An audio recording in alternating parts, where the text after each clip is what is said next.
Assalamualaikum warahmatullahi wabarakatuh.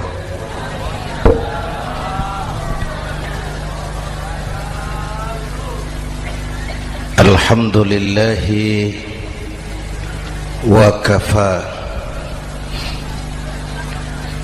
wassalatu wassalamu ala sayyidina Muhammadin al-Mustafa wa ala alihi wa ashabihi ahli sidqi wal wafa, amma ba'du.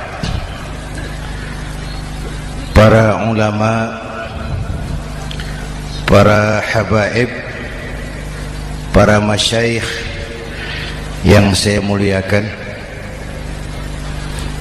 yang terhormat Bapak Kapolres dan Bapak Dandim, Sahibul Bait, segenap keluarga besar Pondok Pesantren Raudhatul Muta'allimin Al-Aziziyah,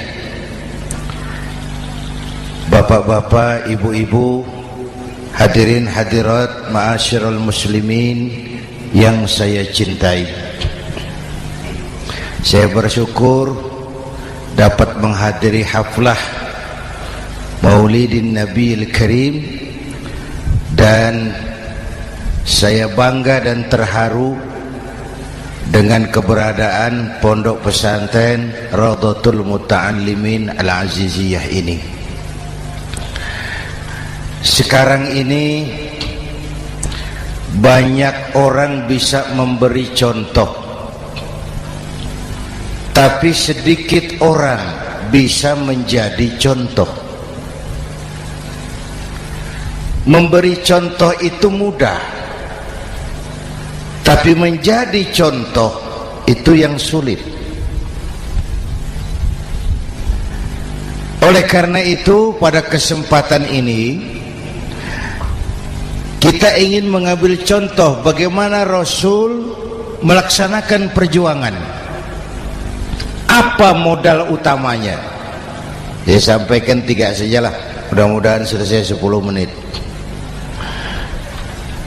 Yang pertama, modal utama perjuangan baginda Rasul adalah akhlakul karimah. Memperbaiki akhlak dengan akhlak. Oleh karena itu,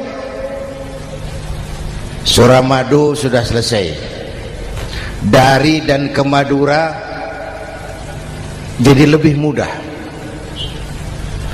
Bahkan Madura akan jadi daerah industri. Tetapi yang kita ingin, Madura tetaplah Madura. Akhlak tidak boleh berubah.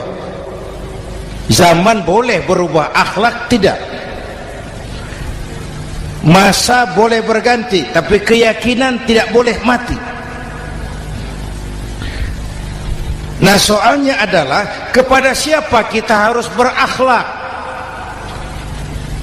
Kita itu kan harus berakhlak kepada 2. Kita harus berakhlak pertama kepada Allah. Ini yang terpenting. 13 tahun Rasul berjuang di Mekah hanya memperbaiki akhlak kepada Allah, menanamkan tauhid, meluruskan akidah, membangun keyakinan. 13 tahun di Mekah itu, dengan perhitungan kalau fondasi kuat, bangunan aman. Kalau fondasi melenceng, bangunan bengkok. Kalau fondasi rapuh, bangunan runtuh. Bangunan bagaimana fondasinya, orang hidup bagaimana imannya.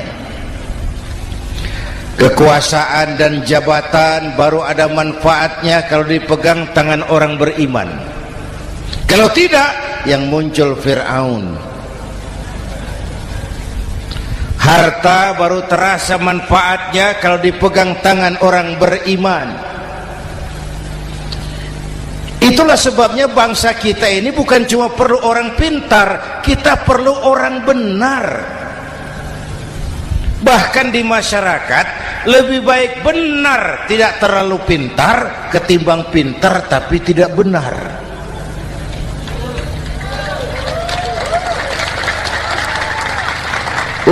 Kalau sudah pintar tidak benar, rusak rakyat itu Pak. Disuruh ngurus beras malah nimbun beras. Ya, disuruh ngurus laut jadi bajak laut. Disuruh ngurus hukum, bikin hukum seperti pisau, tajam ke bawah, tumpul ke atas. Kalau yang kecil salah, hukum cepat-cepat ditegakkan. Yang besar salah, diam pura-pura tidak mengerti. Itu yang melukai rasa keadilan.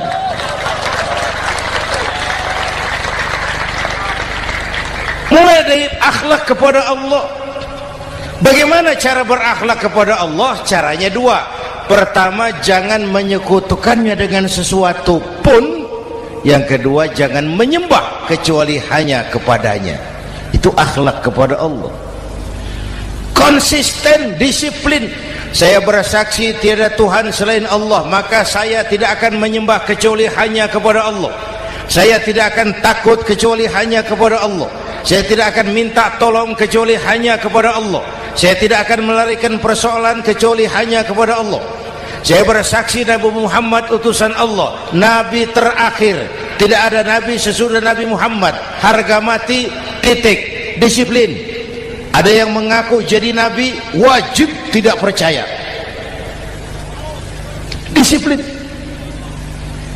Sekarang ini kan bangsa kita disiplinnya lemah.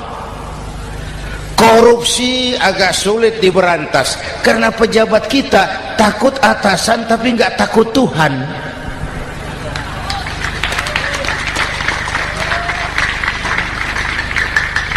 Itu sama dengan anak muda naik sepeda motor ngebut, lampu merah jalan terus, di stop sama polisi.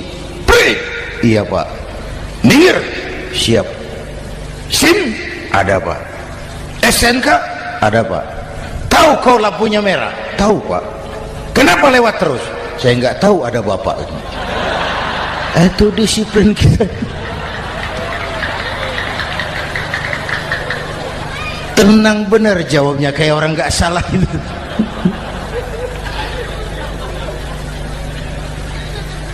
Iman. Apalagi belakangan ini saya sering bilang gini Pak, ini humor tapi agak tasawuf. Orang yang paling tenang hidupnya itu tukang parkir. Coba lihat tukang parkir, walaupun mobil banyak, mereknya bagus-bagus, tidak pernah sombong. Tenang ini, tenang. Nanti mobil pergi satu demi satu, habis sama sekali, dia tidak sedih. Tenang. Mobil banyak tidak sombong, mobil habis tidak sedih. Apa rahasianya? Ternyata, nih tasawufnya di sini. Tukang parkir tidak merasa memiliki, tapi merasa dititipi. Wah, itu. Siapa saja yang merasa memiliki, bersiaplah kehilangan, dan itu menyakitkan. Tapi kalau merasa dititipi, jabatan, harta, anak, istri, semua titipan, hiduplah seperti tukang parkir. Pertama, titipan tidak boleh bikin kita sombong. Dititipi kok sombong, tidak pantas. Ya, Pak Zainuddin titip mobil ya, silakan. Yang punya mobil pergi, saya peteteng. Tidak pantas dititipi kok sombong. Ada orang dititipi jabatan oleh Allah sombong. Dititipi sombong. Ada enggak pejabat sombong? Ada. Namanya Fir'aun. Itu pejabat-pejabat sombong anak buah Fir'aun semua. Dititipi harta oleh Allah, jadi orang kaya sombong, sama tetangga tidak mau kenal, orang lain kecil semua, jalan tidak injak tanah. kuntilanak. Yang kedua penting, titipan harus dijaga baik-baik. Kalau tidak, yang nitip marah. Yang nitip marah. Pak, titip sepeda motor, silakan. Waktu diambil sepeda motor, kaca spion pecah, knalpot hilang, bemper hancur. Marah enggak yang nitip? Marah. Saya kan titip, kenapa enggak dijaga baik-baik? Dititipi harta oleh Allah jadi orang kaya supaya bangun pesantren, bela yatim, santuni yang lemah. Pelitnya 17 setan. Yang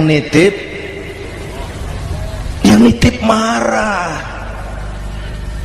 Dititipi jabatan oleh Allah isinya korupsi saja, yang nitip marah. Nah, saya mau kasih lihat sekarang. Allah titip Indonesia. Allah titip Indonesia. Hai rakyat, ini Indonesia, aku titip, kata Allah. Sebentar, ada meja mau naik. Silakan, Mas. Iklan. Ya, terima kasih. Jangan disangka kalau disediakan air teh pidatonya jadi lama. Dekorasi ini kok. Sampai mana tadi? Hai rakyat, ini Indonesia, aku titip, kata Allah. Ini negara besar dan kaya. Titipan ini ditebus dengan keringat, air mata, darah, dan nyawa. Ini bedanya. Malaysia memang merdeka, tapi diberi Inggris.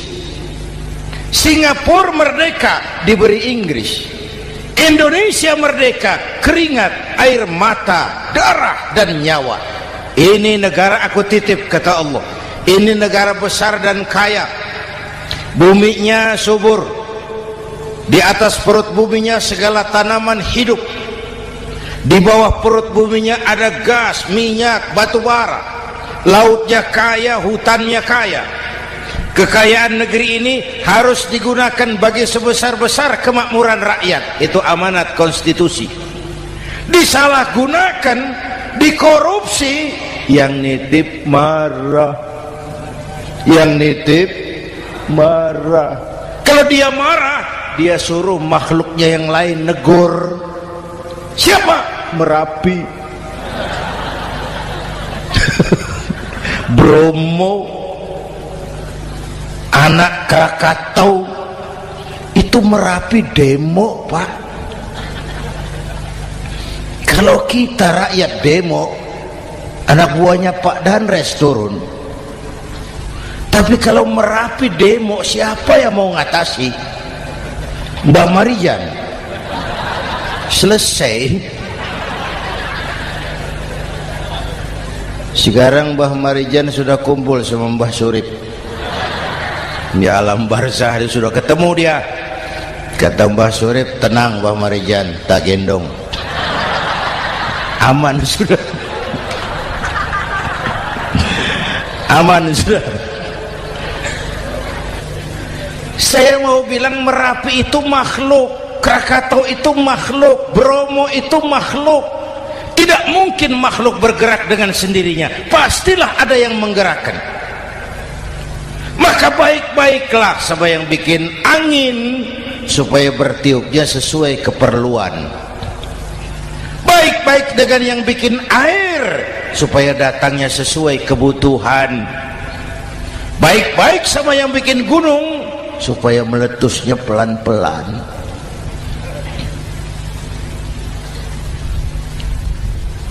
Bapak Ibu hadirin yang saya hormati, menjaga titipan.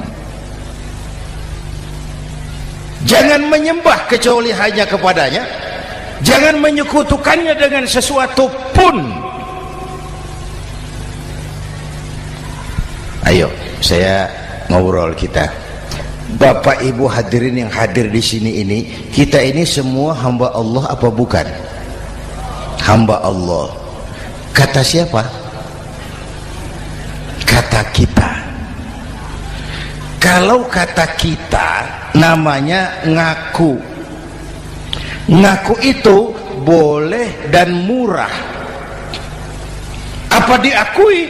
Kita belum tahu. Ya, kan baru kata kita itu. Dan tidak otomatis kalau kita bilang saya ini hambamu ya Allah, lalu Allah jawab iya ya. Tidak, wong itu kan kata kita. Saya hamba Allah kata saya. Berapa banyak orang perbuatannya, ucapannya berkata saya hamba Allah, perbuatannya menyatakan dia hamba setan, hamba nafsu, hamba dunia, budak jabatan. Tidak sesuai ucapan dengan perbuatan. Jadi hamba Allah itu enggak mudah, digojlok, diuji. Coba lihat, yang jelas diakui sebagai hamba itu baru satu yang kita peringati ini, baginda Nabi. Allah mengakui kapan? Waktu menceritakan Isra dan Mi'raj. Apa yang dipakai kalimat? Subhanallazi asra bi'abdih. Maha suci Allah yang telah menjalankan hambanya. Hambanya. Muhammad itu hambaku, aku jalankan dia. Allah mengakui. Kapan kalimat ini turun? Setelah Nabi digojlok, ditempa, digembleng, diuji, difitnah, dicaci maki, dilontari kotoran unta, sahabat-sahabatnya dibantai. Lolos, Muhammad betul-betul hambaku. Ayo Isra Muhammad. Subhanallazi asra bi'abdi, hambaku. Jadi kalau mau jadi hamba Allah ya diuji, digojlok, digembleng. Nah, mari kita lihat kehambaan baginda Nabi. Orang yang paling bersih hatinya Rasulullah. Orang yang paling baik akhlaknya Rasulullah. Orang yang dosanya sudah mendapat jaminan ampun Rasulullah. Tapi Rasulullah kalau sholat malam bengkak kakinya karena rajin sujud. Hati bersih, akhlak terbaik, dosa sudah diampuni. Tapi kalau sholat malam kakinya bengkak karena rajin sujud. Saya tahu di sini juga banyak yang kakinya bengkak. Cuma urusannya apa? Itu urusan masing-masing. Pada tingkat seperti itu Rasulullah, saya perlu Allah. Saya perlu Allah, saya perlu Allah. Yang 100 tahun kita bangun selesai oleh gempa 3 menit. Ya. Yang 100 tahun kita bangun ternyata selesai oleh gempa 3 menit. Kita perlu Allah. Kita perlu Allah. Makanya musibah itu kan kalau menimpa orang baik-baik namanya ujian. Kalau menimpa orang setengah baik itu paru-paru yang bikin malaikat bingung. Sholat rajin, maksiat tekun, baca Quran mau, fitnah orang hobi, ngaji nyolong jalan terus. Untung di sini nggak ada yang begitu. Di Jakarta banyak. Di sini insya Allah sama. Jakarta. Orang separuh-separuh seperti itu kalau dapat musibah itu namanya teguran, bukan ujian. Kenapa ditegur? Lalai. Nah, kalau orang jahat dapat musibah itu namanya persekot. Uang muka tanda jadi. Kontannya nanti di akhirat. Kalau diuji bukan saja harus sabar tapi harus lulus. Kalau ditegur, introspeksi, perbaiki yang kurang, kurangi yang memang berlebihan. Bertali-tali, bersambung-sambung musibah ini, dan musibah kalau datang tidak pernah memilih, tidak pernah memilih. Bapak Ibu hadirin yang saya muliakan, jadi mari yang pertama jaga akhlak kita kepada Allah. Jangan menyekutukannya dengan sesuatu pun, jangan menyembah kecuali hanya kepadanya. Sekarang kan musim entertain, orang pandai membangun pencitraan, orang pinter bikin bungkusan. Sekarang ini kiai sama dukun tipis bedanya. Bener Pak, pemburu hantu pakai sorban, pakai gamis, nanti kiai pakai helm. Atribut sudah kacau sekarang ini, siapa pakai apa, siapa mau jadi apa, ndak jelas. Sementara masyarakat kita memang agak kutil, kurang teliti, cepat heran, gampang kagum. Pernah terjadi suatu saat tabrakan di jalan, keras sekali, korban jatuh berlumur darah, dikerubungi orang banyak. Datang wartawan mau ambil gambar dari dekat, sulit, banyak sekali orang ngerubung. Dia cari akal, tolong saya dikasih jalan ke dekat korban. Orang menoleh semua, saudara siapa? Saya bapaknya korban, katanya. Dia mengaku bapaknya korban, ya orang minggir semua. Minggir, ada bapaknya korban. Orang minggir semua, dia maju ke depan korban. Sampai di depan korban pucat mukanya itu wartawan. Kenapa? Yang ketabrak anak monyet, Pak. Dia sudah ngaku bapaknya korban.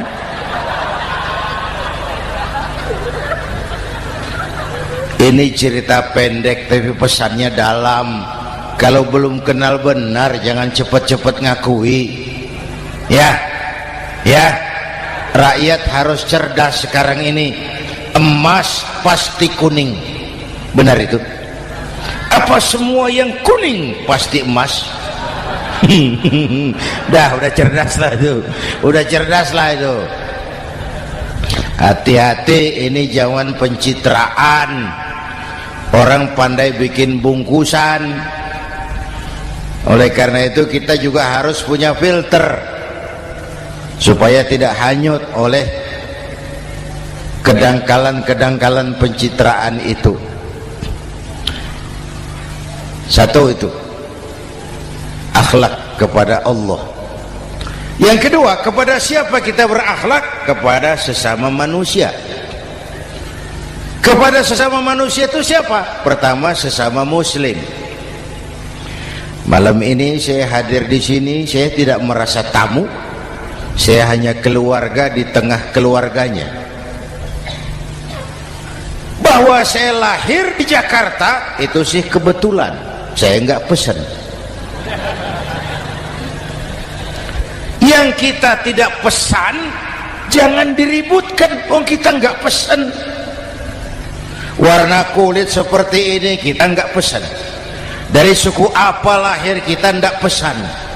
Potongan seperti ini kita nggak pesan. Islam membebaskan manusia dari ras diskriminasi. Pada waktu yang bersamaan Islam mengangkat harkat, derajat, martabat kaum wanita. Ini kasihan dari tadi nggak diajak ngomong nih. Pada waktu yang bersamaan Islam mengangkat harkat, derajat, martabat kaum wanita. Tuh, ibu-ibu mestinya lebih terima kasih sama Rasulullah. Sebelum Rasulullah datang, nasib perempuan menyedihkan, dilecehkan, harganya murah. Sebelum Rasulullah datang, murah. Sebelum Rasulullah datang, murah. Coba lihat wanita sebelum Islam, sedih, dilahirkan hanya untuk melahirkan, alat pemuas nafsu. Kalaupun berperan, peranannya cuma segitiga, dapur sumur kasur, kasur sumur dapur, putar-putar di situ saja, tidak usah di Arab, dunia. Di Jawa, raja-raja Jawa sebelum kenal Islam seenaknya ngumpuli perempuan kan, selirnya yang 30, 50. Sultan-sultan di Turki piara harem ratusan orang perempuan. Kaisar terakhir dinasti Ming Cina bangun istana 1000 kamar, istrinya 1000. Innalillahi wa inna. Itu saya coba pikir, raja kalau istrinya 1000, kapan pakai kolor itu raja?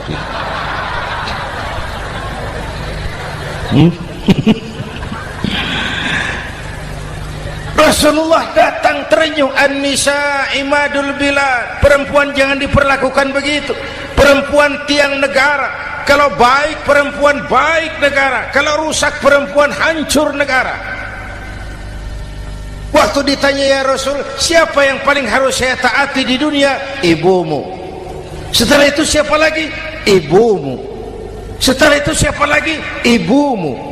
Setelah itu siapa lagi? Bapakmu. Menghargai perempuan, ibumu, ibumu, ibumu, bapakmu. Ibu 3 kali disebut, bapak 1 kali, ibu 3 kali, bapak 1 kali, ibu 3, bapak 1, bapak. Gimana sih ngitungnya jadi kerok begini? Salah ngitungnya, salah.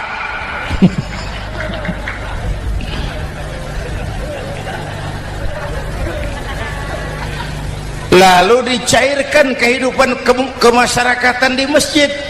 Masya Allah, masjid itu pendidikan demokrasi betul. Pertama, siapapun masuk masjid copot sandal, buka sepatu. Benar itu? Ini masyarakat yang mau kita bangun. Tidak ada warga negara kelas 1, semua sama. Lurah masuk masjid buka sepatu, rah. Camat masuk masjid buka sepatu, mat. Gubernur masuk masjid buka sepatu, Nur. Nikmatnya masyarakat masjid, nikmatnya masyarakat masjid. Coba binatang saja harganya tidak sama toh.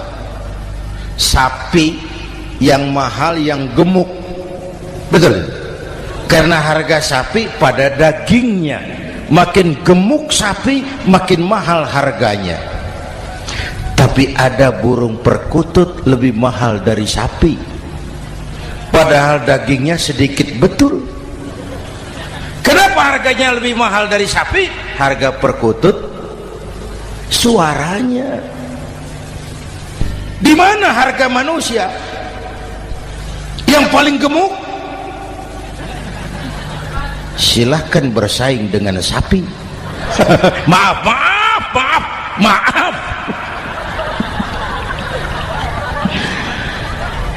Inna akramakum indallah atqakum. Masyarakat masjid sudah coba sandal, buka sepatu, sudah masuk ke dalam sholat berjamaah. Kalau sudah ke dalam sholat berjamaah, tidak pernah kita usil dari mana orang datang. Yang penting kemana dia menghadap. Itu masyarakat masjid.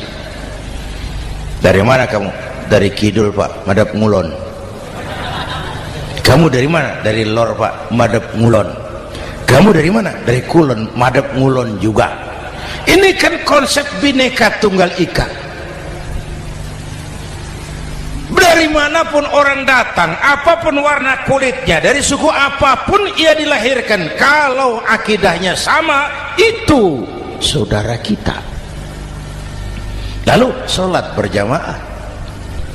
Apa itu? Hidup bermasyarakat, berbangsa dan bernegara. Harus ada imam, harus ada makmum. Kenapa? Ini saya harus agak hati-hati ya, pakai sarung angin ini. Apa tadi ngomong apa saya?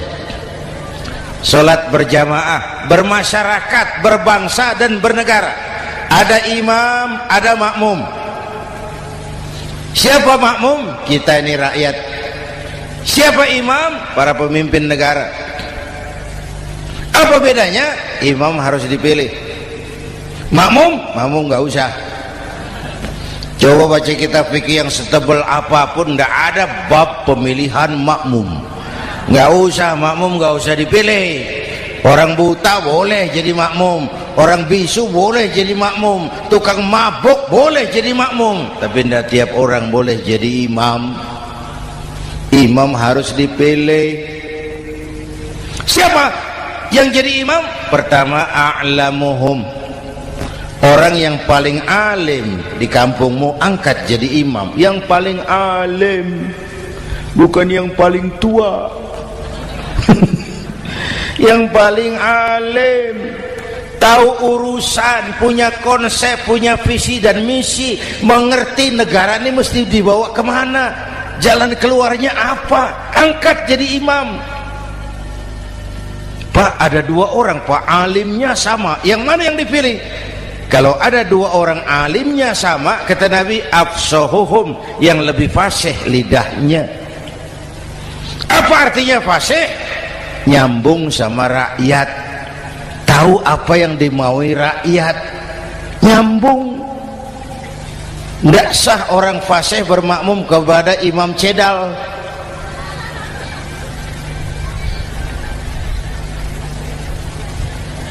Kenapa Bu?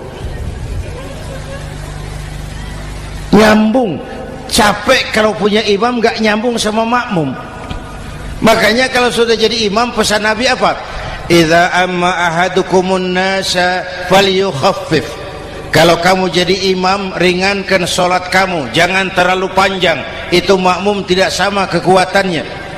Ada yang tua renta, diri saja sudah gemetar. Ada makmum yang punya darah tinggi, kalau sujud lama kepalanya sakit. Ada makmum yang sudah janji habis sholat mau terima uang. Jangan kalau sudah jadi imam di kota, sholat isya berjamaah, rakaat pertama selesai Fatihah, Yasin, bubar makmum itu. Jadi imam jangan terlalu lama. Kayak Husni Mubarak tuh, kelamaan jadi imam, 30 tahun, rakyat capek.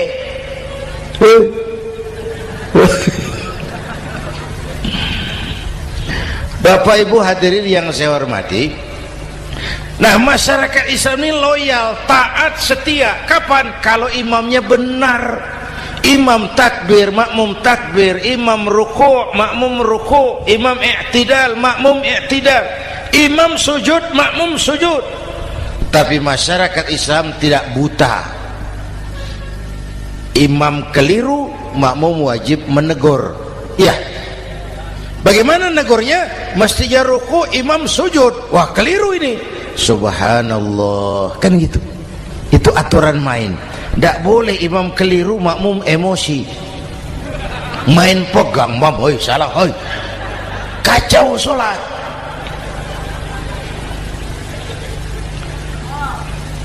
Imam buang angin, apa makmum lalu berkata, demi kesetiaan saya kepada imam, imam buang angin, saya lebih keras lagi. Goblok. Iyyaka na'budu wa iyyaka nasta'in. Sampai situ imam buang angin, minggir. Tidak usah ribut. Yang di belakang satu orang maju ke depan, lanjutkan pekerjaan imam. Yang penting imam tahu diri, buang angin, minggir. Ini negara rusak karena imam sudah buang angin. Tenang aja, kayak orang nggak salah gitu loh.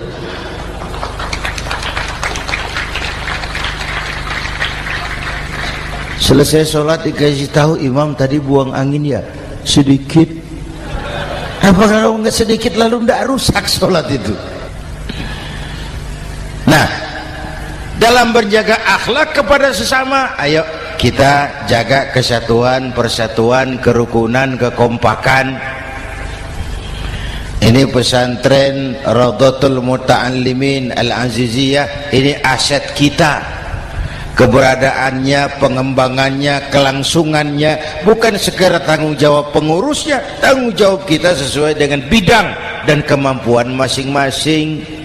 Yang punya jabatan bantu dengan wewenangnya, yang punya harta bantu dengan uangnya, yang punya tenaga bantu dengan tenaganya, yang bisa doa bantu dengan doanya, yang tidak bisa apa-apa bantu dengan diam. Diam saja lumayan loh itu membantu.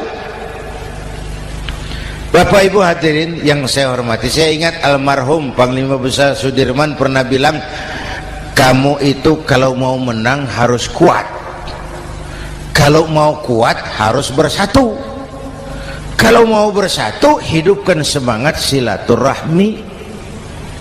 Mau menang harus kuat, mau kuat harus bersatu, mau bersatu hidupkan silaturahmi. Bapak Ibu hadirin, rukun antar umat seagama. Beda pendapat boleh, marah jangan. Kalau di Jakarta kan sekarang lagi musim apa itu wahabi yang bid'ah, sedikit bid'ah itu. Saya sih bilang yang suka tahlil bagus, terusin. Yang nggak suka tahlil nggak apa-apa, tapi jangan mencaci maki yang suka tahlil. Orang yang mabuk masih banyak kok yang tahlil dicaci maki. Kita nih seperti orang kurang kerjaan.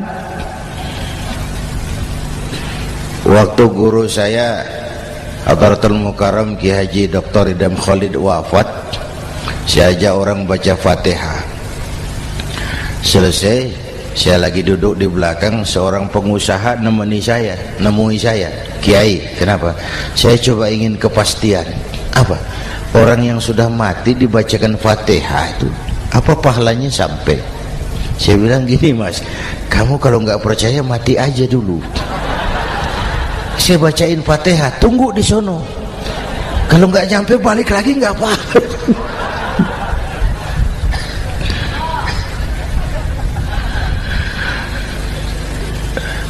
Depan rumah saya itu ada masjid, Pak, pakai beduk seperti itu. Ada teman saya Kiai pakai beduk masjidnya. Iya pakai. Kan Rasulullah enggak pakai. Enggak, memang bid'ah tuh. Loh, siapa bilang? Beduk itu bukan agama, itu budaya, tanda masuk waktu. Bukan manggil orang sholat. Manggil orang sholat pakai azan, tanda masuk waktu. Itu hebatnya Wali Songo, pakai beduk. Kalau nggak mau pakai beduk boleh, teriak-teriak juga boleh. Maghrib, maghrib, boleh. Tapi Wali Songo kan bijaksana, pakai beduk saja, sekali pukul satu desa dengar. Itu bijaksananya dakwah Wali Songo.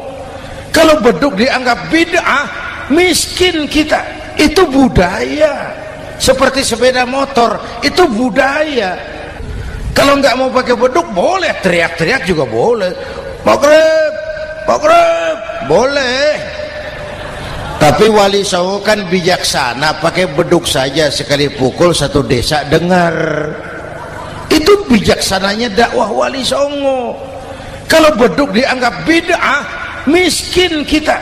Itu budaya. Seperti sepeda motor, itu budaya. Kalau beduk dia nggak bid'ah, sepeda motor bid'ah tuh.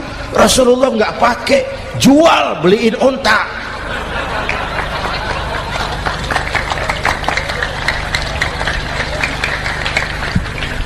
Ayo cari persamaan, jangan memperbesar perbedaan.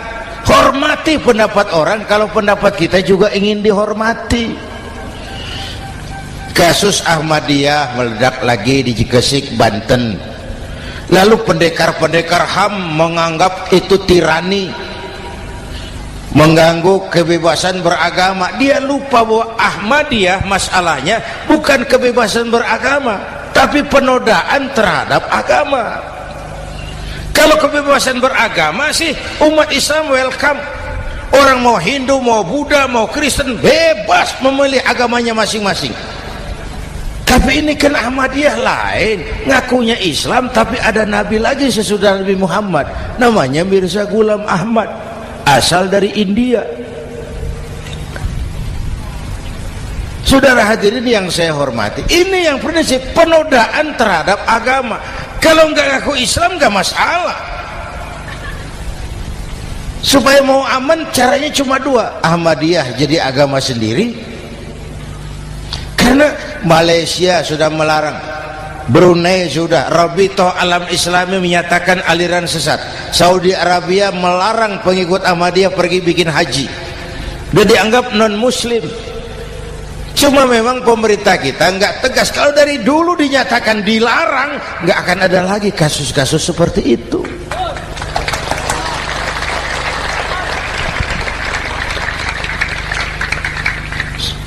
Nah, selain itu kita umat juga harus disiplin. Coba sudah berapa banyak nabi bermunculan di Indonesia. Dan Indonesia ini saya heran, Indonesia ini pasar bagus, Pak. Kalau ada nabi, ada aja pengikutnya, saya heran tuh. Indonesia ini pasar bagus. Ada Ahmad Musaddiq Al-Qiyadah, jadi nabi. Konsultan bulu tangkis jadi nabi. Dapat wahyunya di Bogor. Ditangkap polisi 4 tahun. Muncul lagi di Bandung, namanya Sayuti, tukang cukur, ngaku dapat wahyu jadi nabi, ditangkap polisi lagi 2 tahun.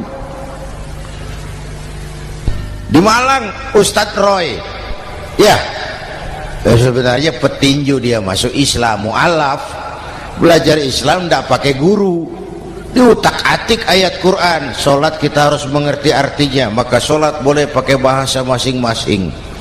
Ramai masjid, 2 tahun penjara.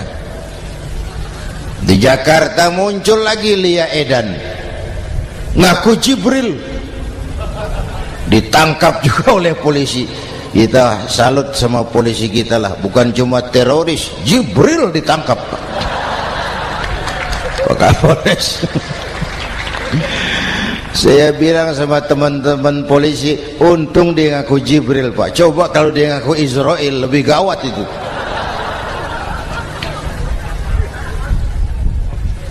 Yang parah, antara Cirebon Losari, dia perbatasan Jawa Tengah Jawa Barat, pernah muncul agama baru namanya agama Jasun, agama Jawa Sunda, agama Jasun Jawa Sunda.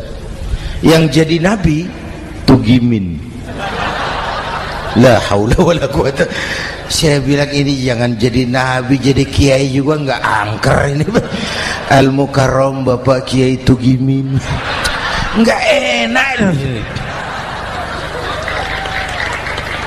Yang lebih ndak enak selawatannya loh itu. Kalau kita kan tadi nikmat tuh, ya Habibi ya Muhammad, nikmat rasanya itu. Coba ganti sama yang tadi, wah enggak, ya Habibi ya Tugimin, enggak enak itu, Pak. Jadi umat Islam itu sangat menghormati orang lain agama. Soal agama orang lain, lakum dinukum, awas hati-hati kalimatnya. Kita menghormati orang lain agama. Soal agama orang lain, lakum dinukum, kita memang yakin cuma Islam agama yang benar, tapi bukan berarti kita boleh menghina agama orang lain. Kenapa? Kalau agama kita yang dihina, kita kan sakit hati. Orang lain sama dong. Itu sebabnya Allah berpesan, jangan kau caci maki Tuhan mereka, karena mereka akan balas mencaci maki Tuhanmu. Dan itu artinya mencaci maki aku, kata Allah. Jelas ini? Jelas? Justru karena umat Islam mayoritas di Indonesia, maka kerukunan antar umat beragama terjaga dengan baik. Kalau umat Islam mau main kasar, mau main kayu, mau main keras, Umat Islam ini 85%, yang lain pasti selesai, saya jamin selesai. Tapi kan tidak, kita sadar betul ini negara Pancasila, kita sadar betul bahwa kita harus menghargai orang lain agama, menjaga kerukunan, rukun antar umat beragama. Yang ketiga, rukun antar umat beragama dengan pemerintah. Dulu kiai saya bilang, sultanun zulum khairum min fitnatin tadum. Pemerintah yang jelek pun sebenarnya masih lebih lumayan ketimbang tidak ada pemerintahan, kalau itu ukurannya. Coba umpama nanti Pak SBY sudah terlalu pusing, lalu pengumuman jam 000, seluruh rakyat Republik Indonesia saya umumkan mulai malam ini tepat jam 000 pemerintah bubar. Ayo bayangkan seperti apa kita tanpa pemerintah. Hukum rimba, yang kuat menekan yang lemah, yang kaya merampok yang miskin. Rumah saudara dirampok, lapor ke polisi, kata Kapolres, maaf polisi baru bubar. Hak asasi diinjak-injak, lapor ke pengadilan, pengadilan bubar. Masih ada pemerintah saja yang kuat suka menekan yang lemah, apalagi kalau tidak ada pemerintah. Karena itu ulama dan umara dua pilar utama. Kalau kuat keduanya, kuatlah masyarakat. Kalau rapuh keduanya, maka rapuhlah juga masyarakat. Bapak Ibu hadirin yang saya hormati, ini yang kedua, kita harus berakhlak kepada sesama. Yang ketiga, kepada siapa kita harus berakhlak? Kenapa? Iya, saya cuma lihat jam.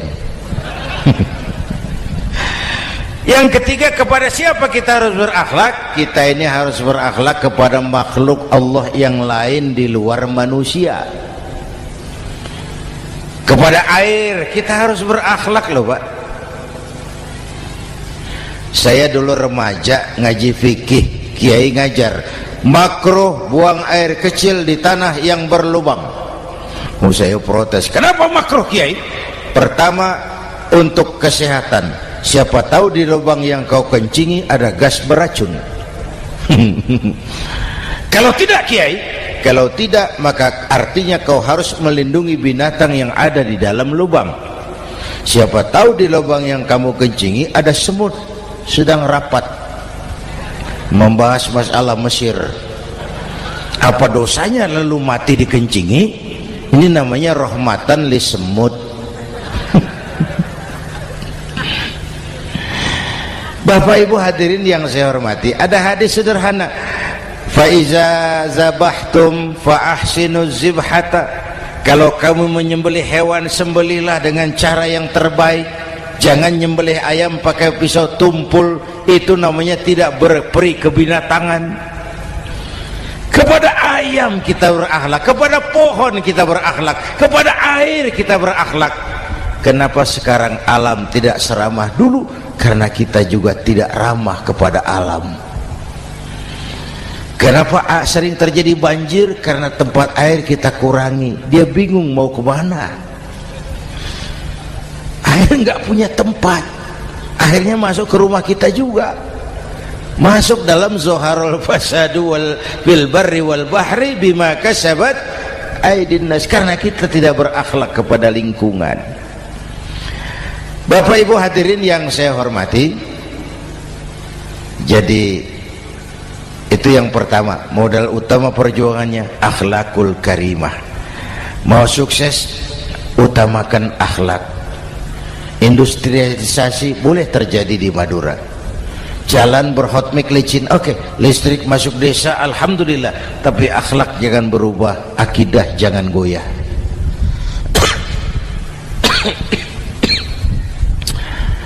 Teknologi tidak bahaya, yang bahaya orang yang menggunakannya. Wayang itu yang namanya cepot, itu bisa selawat badar kalau yang megang Anom Suroto. Cepot bisa selawat badar kalau yang megang Anom Suroto. Wayang bagaimana dalangnya, teknologi bagaimana orang yang menggunakannya. Satu. Yang kedua, yang kita contoh dari baginda Rasul, beliau itu sejak kecil tidak dimanjakan, Pak. Lahir ke dunia tidak sempat melihat wajah bapak. Umur 6 tahun ditinggal ibu. Umur 9 tahun ngembala kambing, berniaga ke Syam. Syam itu Syria sekarang. Umur 9 tahun bisnis lintas negara dari Saudi ke Syria. Remaja tidak dimanjakan, kerja keras, peras keringat, banting tulang, tidak ada pekerjaan halal yang hina. Lahir pribadi yang tegar, mental yang tahan banting, manusia yang tidak cengeng karena sejak kecil ditempa oleh kesulitan. Jadi gini, orang itu kalau biasa susah, ketemu susah, tidak kaget, Pak. Mentalnya kuat. Saya santri biasa makan kangkung, datang ke rumah teman dikasih kangkung, loh makanan saya ini, dikasih daging ayam, nambah. Orang tuh kalau biasa susah enak. Saya santri biasa tidur di masjid, disuruh nginep di hotel, pules, Pak. Tapi yang biasa tidur di hotel suruh nginep di masjid, encok. Hidup ini perjuangan. Mau sukses harus berani susah. Jangan seperti dulu nih cerita santri. Ada santri beternak lebah, ambil madunya itu. Satu hari dia mau periksa sarang lebah, naik ke pohon pakai tangga, pakai sarung biasanya santri. Dia lupa tidak pakai celana dalam. Naik pohon periksa, entah bagaimana terpegang sarang lebah itu, berhamburan lebahnya keluar. Salah satu masuk ke sarungnya, tergigitlah Al-Mukarramnya itu. Dia menjerit, aduh, jatuh berguling ke bawah. Sudah lama jatuh, dia buka sarungnya, dia lihat bengkak. Karena bengkak kan jadi besar, senang juga dia. Dia berdoa, ya Allah, hilangkan sakitnya, biarlah bengkaknya.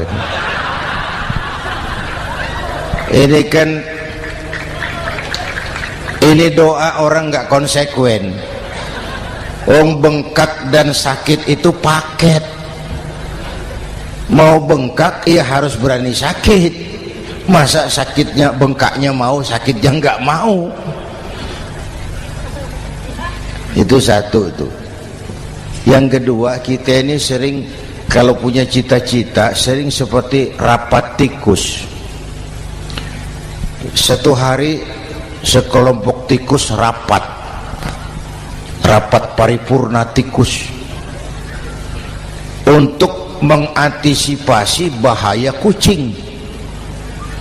Bagaimana supaya kucing itu jangan lagi mengganggu kita. Akhirnya ada yang mengusulkan begini, bagaimana kalau di leher kucing kita gantungkan lonceng, supaya kalau dia datang dari jauh suaranya sudah kedengaran dan kita bisa lari menyelamatkan diri. Wah, cerdas dia. Setuju semua. Setuju, bagus. Nah, oke. Waktu pembicaraan dilanjutkan, tikus mana yang mau menggantungkan lonceng ke leher kucing? Rapat bubar. Setuju, akur. Iya. Waktu kerja selesai. Bapak Ibu hadirin yang saya hormati, terutama anak-anak saya, para santri, remaja, pemuda. Hidup ini persaingan. Bapakmu tamat SD, nak kau sarjana. Bapakmu cuma jadi RT, nak kau camat. Bapakmu tukang tambal ban, kau harus punya pabrik ban. Anak saya pertama dulu, saya titip mondok di Tebu Ireng. Tahun pertama pulang saya kontrol, sini kau, apa hasilmu setahun di pesantren? dia sodorkan saya sebuah piagam penghargaan juara lomba pidato di pondoknya. Saya heran, ini anak di rumah jarang ngomong, kok bisa jadi juara pidato? Saya tanya, kamu bisa pidato, apa yang dipidatoin? Dia bilang, kan kaset ayah dihafalin gitu. Ya saya ketawa juga, waktu itu dia masih anak-anak. Baiklah, tapi apa cita-citamu? Saya kepengen seperti ayah. Wah, kau ini salah. Kalau aku ayahmu di matamu menurutmu hebat, mestinya kau 10, 100, 1000 kali lebih hebat dari orang-orang yang kau anggap hebat. Karena tantanganmu akan lebih berat dari tantangan yang aku hadapi sekarang. Kalau kau sama dengan aku, kau ditinggalkan zaman karena kau tidak mampu menjawab tantangan zamanmu. Bapak Ibu hadirin yang saya hormati, persaingan tajam, tantangan makin berat. Oleh karena itu diperlukan semangat yang dicontohkan Nabi. Kerja keras, peras keringat, banting tulang. Tidak ada pekerjaan halal yang hina. Sejak kecil ditempa oleh kesulitan. Asal jangan seperti saya tadi ngobrol sama teman-teman, sekarang ini di negara kita banyak politisi miskin negarawan. Pejabat-pejabat kadang-kadang kalau melihat rakyat tuh komentarnya nggak berpihak kepada rakyat. Saya ingat waktu Mentawai dihantam gempa, Nias hancur, infrastruktur hancur, rumah rakyat luluh lantak. Ketua DPR Pak Marzuki Ali bilang, bagaimana itu rakyat? Ya itu resikonya punya rumah di pinggir laut. Waduh, ini bukan komentar pemimpin, rakyat lagi susah kok dibilang kayak gitu. Saya prihatin dengan ucapan kayak gitu. Waktu cabai 100.000, di sini berapa sekarang? Sama ya. Waktu cabai mahal, ada pejabat bilang, rakyat suruh nanam cabai aja di halaman rumahnya. Ini kan gak solutif dan gak cerdas. Cabai naik, rakyat suruh nanam cabai. Nanti beras naik, rakyat suruh nanam padi. Yang saya khawatir kalau telur mahal, apa rakyat suruh betelur gitu. Ini kan gak cerdas dan gak solutif. Bapak Ibu hadirin yang saya hormati, apalagi tadi sudah saya bilang di awal, kita ini bangsa ini ditempa oleh kesulitan. Mau merdeka saja dengan keringat, air mata, darah dan nyawa. Kita tidak boleh cengeng menghadapi kesulitan ini. Tegar, tahan uji, tahan banting, dan seterusnya. Itu hal yang kedua. Yang ketiga, terakhir, Rasulullah itu sosok yang ibadahnya luar biasa. Tadi sudah saya jelaskan sebagian. Ibadahnya luar biasa. Ayo kita bantu keamanan negeri kita ini. Dengan apa? Istighfar. Wa ma kana Allahu mu'adzibahum wa hum yastaghfirun. Allah tidak akan turunkan bencana selagi di tengah mereka masih banyak orang-orang yang istighfar. Rasulullah yang dosanya sudah diampuni sehari 100 kali istighfar. Ayo kita ngobrol ini. Pak, saya ini Zainuddin ini, kalau mengharap masuk surga dengan amal yang saya kerjakan sendiri, rasa-rasanya tipis harapan. Bener. Sholat saya berapa banyak saya tahu, sedekah saya berapa duit saya tahu, dosa saya berapa banyak saya tahu. Lalu saya baca sejarah, Nabi Adam dosanya 1, makan buah khuldi, dikeluarkan dari surga. Nabi Adam dosanya 1, dikeluarin. Kita dosanya banyak, kepengen masuk. Ini nggak nyambung ini. Nabi Adam dosanya 1, dikeluarin dari surga. Kita dosanya banyak, kepengen masuk. Nggak nyambung. Apa yang bikin saya besar hati? Apa yang bikin saya optimis? Ada dua, Pak. Pertama yang disebut rahmat Allah, yang kedua disebut syafaat Rasulullah. Dua itu, Pak. Oh, kalau kita ini insya Allah nanti sampai ke surga, amin, amin. Kalau kita ini sampai ke surga, Pak, saya jamin itu bukan karena amal kita, itu karena rahmatnya Allah. Ndaklah seberapa banyak sih amalan kita mau menggapai surga. Kalau bukan karena rahmatnya Allah, sulit sampai ke sana. Manusia, dosamu besar, tapi lihat rahmatku lebih besar. Manusia, salahmu banyak, tapi ampunanku lebih banyak. Kau nangis di hadapanku, aku senyum melihatmu. Kau berjalan menujuku, aku berlari menyambutmu. Istighfarnya sehari 100. Lalu ada hadis qudsi, inni la ahammu bi'adzabi ibadi. Kadang-kadang aku pengen turunkan azab bencana kepada manusia, tapi ketika aku melihat 3 perkara, murkaku surut, bencana aku tarik kembali. Coba perhatikan hadis kursi ini. Allah mau marah hendak jadi, bencana ditarik, musibah diangkat. Kenapa? Ada yang meredam murka Allah. Allah enggak jadi marah. Siapa? Pertama, suyukhan rukka. Aku lihat orang-orang tua tengah malam sujud sambil berlinang air mata, nangis di hadapan Allah. Itu kita hutang jasa loh, Pak, sama orang-orang yang tengah malam sujud nangis di hadapan Allah. Lihat yang begitu Allah tidak jadi marah.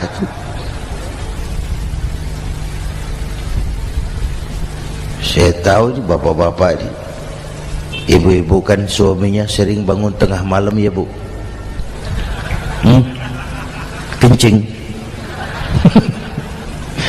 Bikin bingung malaikat.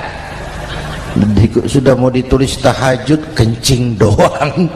Kata malaikat, sialan, hampir salah tulis.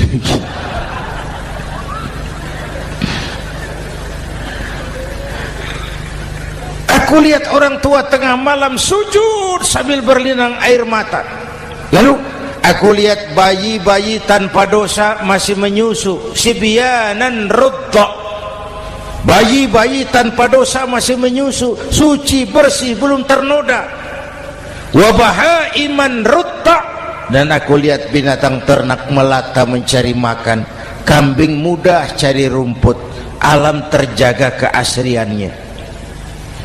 Bagaimana bencana enggak mau nambah? Kita mengamalkan hadisnya juga terbalik.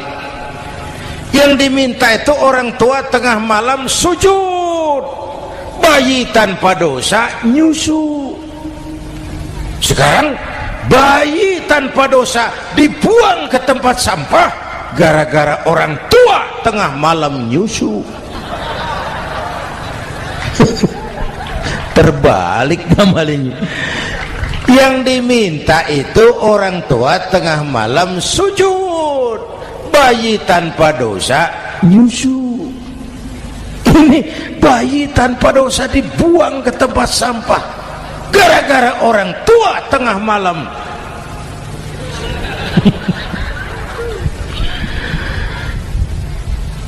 Bapak Ibu hadirin yang saya hormati, rahmat Allah kita perlu. Yang kedua, syafaat Rasulullah. Mari saya cerita syafaat sedikit. Ini sudah jam 00:05 ya. Ini kalau hitungan Indonesia ini sudah ganti hari, Pak.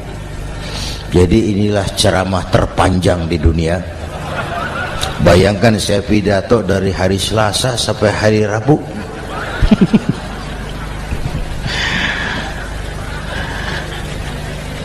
Syafaat agak saya singkat ceritanya. Nanti itu, Pak, setelah alam ini hancur sehancur-hancurnya, bumi gempa, gunung meletus, air laut tumpah ke darat, halilintar menyambar, planet-planet bertabrakan, semua yang hidup mati bareng tanpa persiapan, termasuk malaikat. Malaikat mati, yang tinggal cuma Allah sendirian. Yang lain hancur semua, tinggal Allah sendirian. Allah patroli, berseru-seru, limanil mulkul yaum, ahai, siapa penguasa hari ini? Mana Fir'aun yang ngaku Tuhan? Nongol kalau memang Tuhan. Mana Abrahat? Mana Namrus? Mana itu Benito Mussolini? Mana itu Adolf Hitler? Mana itu Hosni Mubarak? Penguasa-penguasa yang ngaku berkuasa, nol kalau memang penguasa. Gak ada yang jawab, Pak, semua sudah rebah. Allah lalu berkata, la ilaha illa ana. Ternyata tidak ada Tuhan lain selain aku. Allah sombong waktu itu. Kalau Allah sombong itu pantas. Hadis qudsi mengajarkan al-kibriya'u libasi, sombong itu pakaianku, kata Allah. Cuma aku yang pantas pakai. Kamu manusia nggak pantas pakai pakaianku, kebesaran. Pakaian Allah mau dipakai, sombong itu pakaian Allah, cuma Allah yang pantas pakai. Nanti itu yang pertama dihidupkan bukan kita, malaikat dihidupkan lebih dulu. Tiupan pertama, malaikat hidup semua, diatur panitia akhirat. Yang nyambut tamu siapa, yang pimpin marawis siapa. Malik siap, sediakan neraka. Aku mau bakar itu bajingan tengik yang waktu di dunia nggak mau sujud, jauh dari ulama, tinggal di masyarakat jadi biang kerok, sama yatim kejam. Sediakan neraka. Baik. Ridwan, iya, sediakan surga. Aku mau balas hamba-hambaku yang waktu di dunia rajin sujud, dekat dan cinta kepada ulama, santun kepada yatim, suka menolong orang yang memerlukan pertolongan. Baik. Jibril, Mikail, iya, ke surga. Untuk apa ya Rabb? Ambil kendaraan bernama Buraq, turun ke alam, cari di mana kubur kekasihku Muhammad, bangunkan dari kuburnya, bawa ke surga. Turun Jibril dan Mikail, cari kubur Nabi. Wong alam sudah hancur-hancuran, jangan cari kuburan, cari bangkalan aja nggak ketemu. Bingung dua-dua. Jibril, sebelah mana kubur Nabi? Nggak tahu Mikail. Lalu dua-duanya sujud mohon pertolongan Allah. Dengan izin Allah terbuka kubur Nabi. Allahumma sholli alaihi wa ala alihi.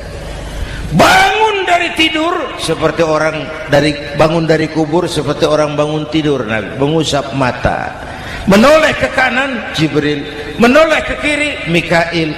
Lalu tanya, ayu yaumin hadza ya Jibril? Ini hari apa Jibril? Ini hari apa? Hadza ma wa'ada ar-Rahman. Ini hari yang dijanjikan Allah Muhammad. Ini kiamat. Kiamat Jibril? Kiamat. Jibril, kalau memang ini hari kiamat, aina ummati? Umat saya mana Jibril? Umat saya mana? Allah Karim. Belum pernah saya lihat di dunia ada satu pemimpin yang begini besar cintanya kepada umatnya seperti baginda Rasul. Dari dunia sampai akhirat beliau cinta kita. Dari dunia sampai akhirat beliau bela kita. Bangun dari kubur, tahu hari sudah kiamat, yang pertama ditanya, aina ummati? Umat saya mana Jibril? Kita yang ditanya. Kalau saya yang pertama dibangkitkan dari kubur, lain pertanyaannya.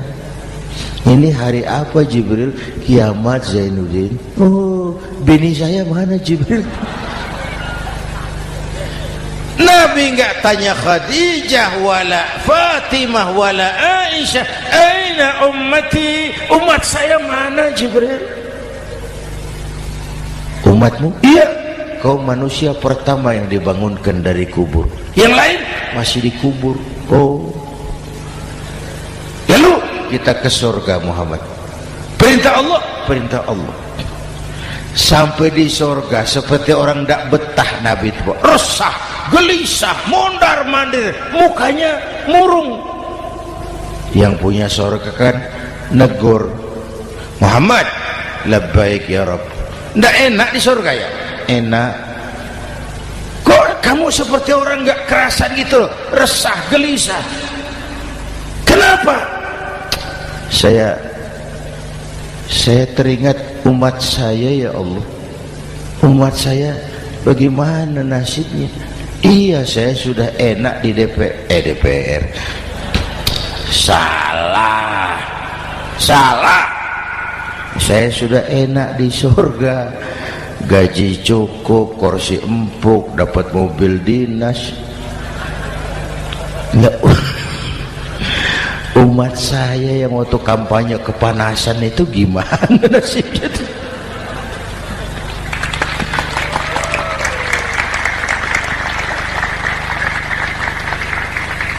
Makanya dulu di Senayan, di depan kantor DPR tuh banyak tukang kaca jualan di situ. Saya bilang itu tukang kaca pintar dagangnya di situ. Pas, maksudnya supaya yang mau berkantor di situ ngaca dulu. Ya, wakil lurah pasti tidak lebih tinggi dari lurahnya. Wakil camat tidak lebih tinggi dari camatnya. Ini kenapa wakil rakyat kok selalu lebih tinggi dari rakyat?